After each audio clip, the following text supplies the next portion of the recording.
నమస్తే, నేను మీ రమేష్.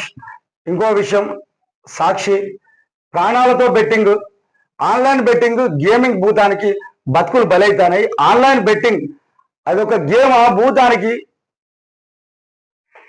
బతుకులు బలైతానే అన్న. ఇది గుర్తు పెట్టుకోవాలి. మొదట్లో లాభాలు వచ్చినట్టు కనపడుతుంది, తర్వాత నిన్న చీల్చి చిండాడుతుంది. ఎందుకంటే ప్రతిరోజు ఎక్కడో దిక్కు ఈ ఆన్లైన్ బెట్టింగ్ల వల్ల ప్రాణాలు కోల్పోతున్నారు. ఇక ప్రాణాలు కోల్పోవద్దు, మీరు ఆలోచించండి. ఎందుకంటే మీ వల్ల మీపై ఎన్నో కుటుంబాలు ఆధారపడి ఉన్నాయి. కానీ ఏదో మీరు ఆశకు పోయి మీ కుటుంబాలను బలి చేసి మీరు బలై వాళ్ళను కన్నిటి శోకం మిగిల్చొద్దని చెప్పేసి టీఆర్ నిజం నుంచి మిమ్మల్ని కోరుకుంటున్నాం. ఒకసారి వార్త చూద్దాం.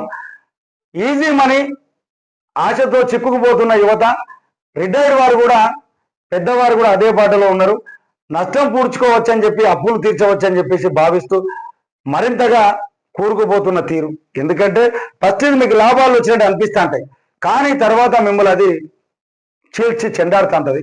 పెద్దలు కూడా బెట్టింగ్లు పెడతారు, ఉద్యోగస్తులు కూడా బెట్టింగ్ పెడతారు. ఇంకా మీ దీనికి దూరంగా ఉండేది అదొక వ్యసనం. ఈ బెట్టింగ్ అనేది మీ జీవితాలను నాశనం చేయడానికి సిద్ధంగా ఉన్నది. ప్రతి దిక్కు ఏదో ఒకరు చచ్చిపోతున్నారు కాబట్టి దీనికి మీరు దూరంగా ఉండాల్సిన అవసరం ఉంటుంది.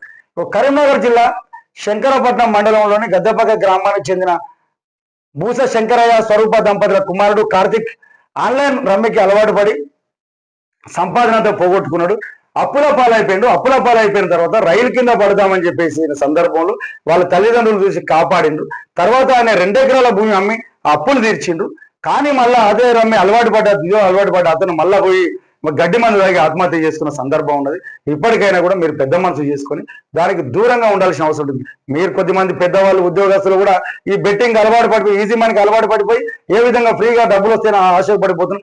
ఆశ అయిపోయిన మనిషిని ఇలాంటి అధికాశ మనిషిని చంపేస్తుంది. కాబట్టి బెట్టింగ్ దూరం ఉండాలని చెప్పేసి టీఆర్ నిజం నుంచి ప్రజలను కోరుకుంటున్నాం.